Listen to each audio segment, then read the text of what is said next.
रुद्र प्रत्यक्षा के सर को अपनी बाहों में लेते हुए उसे प्यार से सहलाने लगा। उसने उसके माथे को चूम लिया। शायद ये आखिरी रात है जब हम इस तरह साथ हैं। मेरे पास तुम्हारे हर सवाल का जवाब है, लेकिन क्या करूं? कुछ भी बताकर तुम्हें मेरी हकीकत उस काली रात के जैसी है जो तुम्हें भी सिर्फ अंधेरे की ओर धकेलेगी।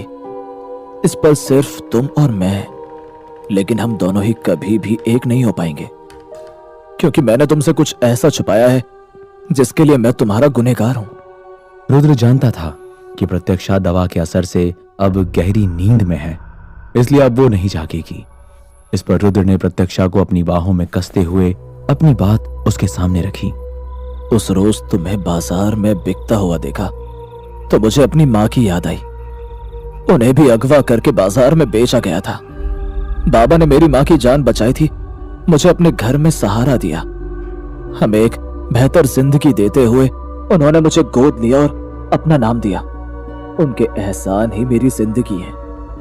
मैं तुम्हारी उन सहमी हुई नजरों को नजरअंदाज नहीं कर पा रहा था।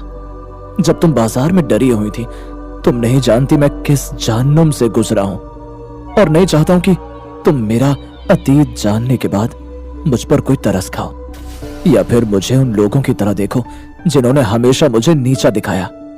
कैसे बताऊं तुम्हें कि मैं तुम्हें हर मुसीबत से बचाना चाहता हूं। जब कोई तुम्हें गंदी नजरों से देखता है तो मेरा दिमाग खराब होने लगता है। मुझे ऐसा अलग कभी महसूस नहीं हुआ, लेकिन जब से तुम मेरी जिंदगी में आई हो, मैं हर एक पल खुद में एक अलग ही बदलाव देखता हूं। डर जाता हूं तुम्हारे सामने कुछ भी बोलने से।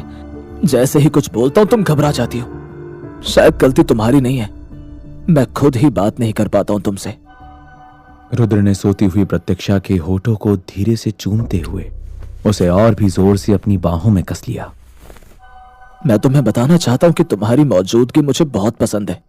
कैसे बताऊं कि तुमसे बहुत प्यार करता हूं और तुम्हारे साथ अपनी ये जिंदगी तो क्या, अपने सातों जन्म बिताना चाहता हूं। कैसे बताऊं कि पहले दिन से ही तुम्हारे लिए एक अलग एहसास लिए जी रहा हूं। क्या हम एक दूसरे की जिंदगी का वो हिस्सा बन सकते हैं जो कभी अलग ना हो? प्रत्यक्षा ने नींद में ही रुद्र से कहा। इस पर रुद्र उसे सीने से लगाया हुआ बैठा था। रुद्र ने जैसे ही प्रत्यक्षा से ये बात सुनी, वो हैरान रह गया। क्या तुम नींद में हो? तुम मेरे हो। अब तुम मुझे खुद से अलग ना करना। मुझे कोई प्यार ही नहीं करता। रुद्र हैरान था और साथ ही उसकी आंखों में प्रत्यक्षा के लिए हद से ज्यादा प्यार उमड़ रहा था। तुम मुझे छोड़कर कभी मत जाना। रुद्र ने प्रत्यक्षा का माथा चूमते हुए उसे एक बार फिर से अपने सीने से लगा लिया। कभी नहीं जाऊंगा, कभी भी नहीं। सिर्फ तुम्हारे लिए जीऊंगा और तुम्हारे लिए ही मरूंगा। तुम्हें छोड़कर कभी नहीं जाऊंगा। कुछ घंटों बाद प्रत्यक्षा ने सोते हुए ही करवट ली।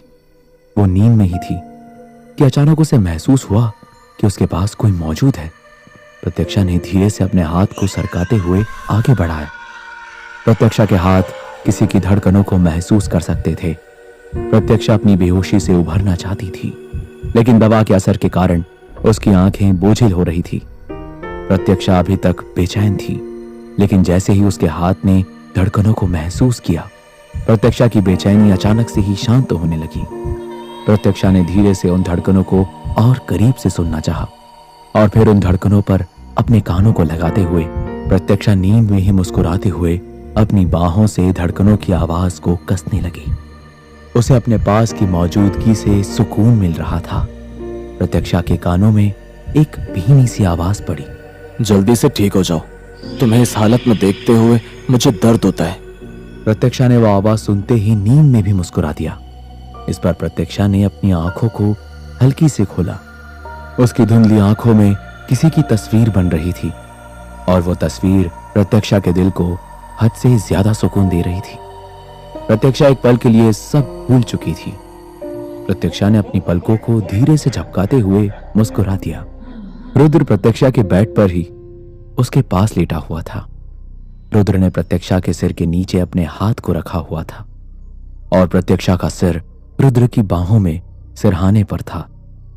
प्रत्यक्षा ने जैसे ही करवट ली, उसने पाया कि उसका हाथ रुद्र के सीने पर पड़ा।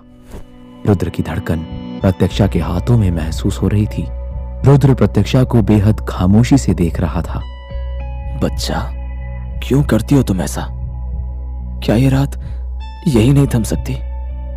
रुद्र के बोले हुए लफ्ज जैसे ही प्रत्यक्षा के कानों में पड़े, अब मत जाना, मुझे अकेले नहीं रहना। प्रत्यक्षा को नींद में बड़बड़ करते हुए देखकर रुद्र ने धीरे से मुस्कुराया और फिर प्रत्यक्षा का सिर प्यार से सहलाने लगा। धीरे धीरे प्रत्यक्षा का बुखार लगभग उतर चुका था और अब सुबह होने को थी। सुबह की हल्की सी धूप रुद्र के कमरे में फैलने लगी।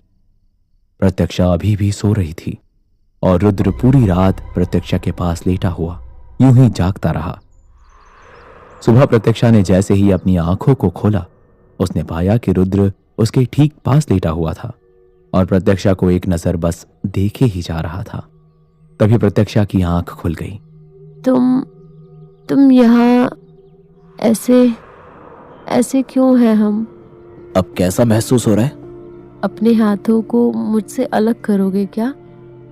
मुझे कुछ अजीब सा महसूस हो रहा है। और हम इस तरह से क्यों?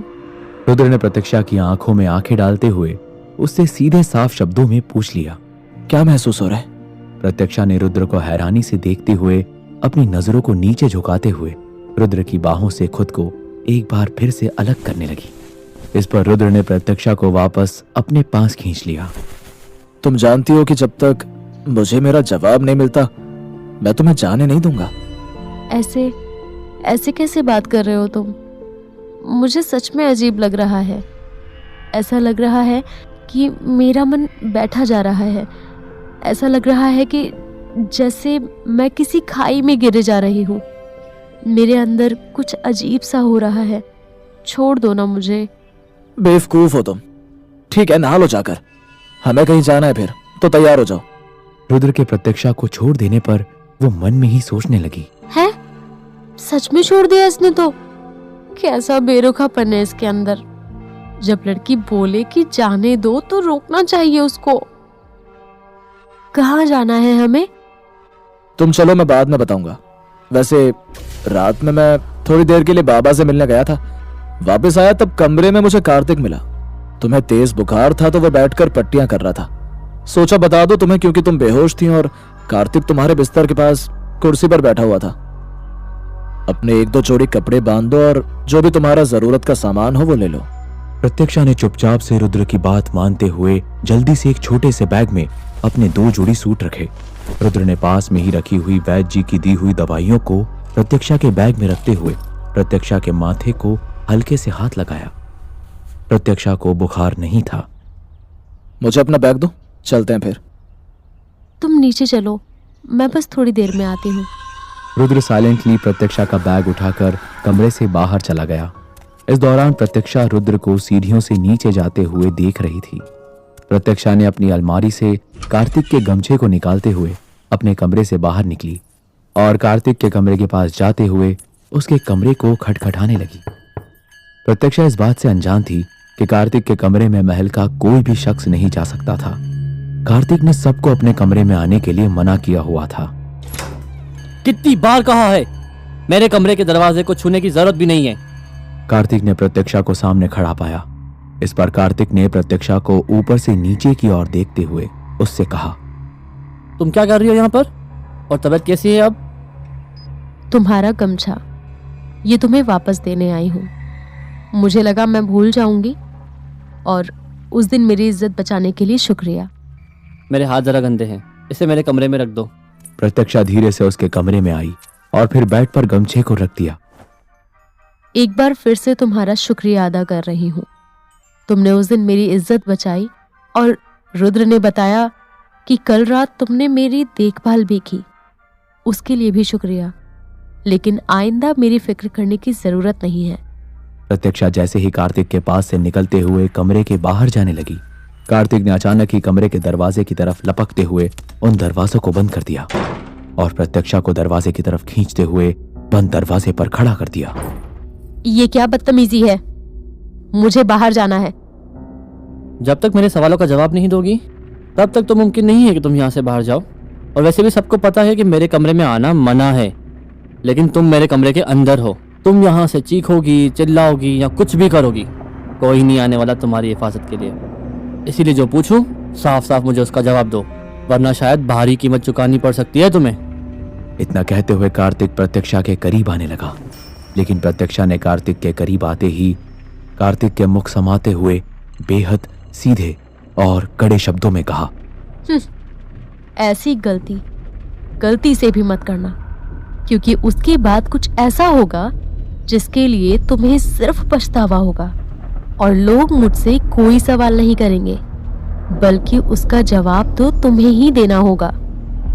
कार्तिक ने धीमे से अपनी नजरों को नीचे की ओर घुमाया। उसने पाया प्रत्यक्षा के हाथों में एक छोटा सा खंजर था और प्रत्यक्षा ने उस खंजर को कार्तिक की गर्दन पर रखा हुआ था। कार्तिक और प्रत्यक्षा आमने सामने थे। कार्तिक प्रत्यक्षा के बेहद करीब खड़ा था और उसे डराने धमकाने की कोशिश कर रहा था, क्योंकि इससे पहले कार्तिक ने प्रत्यक्षा को केवल रोते सिसकते हुए और डरते हुए ही देखा था। लेकिन इस बार प्रत्यक्षा एक अलग ही तरीके से कार्तिक के सामने थी। प्रत्यक्षा के हाथों में खंजर था और उसका निशाना कार्तिक का गला था। ओहो, तो लगता है कि तुम्हारे पति ने तुम्हें कुछ ऐसा दे दिया जो वो किसी को नहीं देता था। मैं इस खंजर को अच्छे से पहचानता हूँ, सालों पहले बाबा ने उसे दिया था। हाँ, सच कह रहा हूँ मैं, उसने इसी खंजर से एक आदमी का गला काट दिया था। पता है, उसने पहली बार जब इसे इस्तेमाल किया तब वो कितने साल का था। उसने तुम्हें अपनी पूरी सच्चाई नहीं बताई। वो इस खंजर को बाबा का सबसे कीमती तोहफा मानता था और आज ये तुम्हारे हाथ में है और तुम्हारा निशाना मैं हूं। लेकिन एक बात तो बताओ, तुम जैसी लड़की किसी की जान भी ले सकती है भला? मुझे तो नहीं लगता। मैं जान ले सकती हूँ या नहीं, आजमाना चाहोगे? बोलो, सबूत दे सकती हूँ अभी इसी वक्त।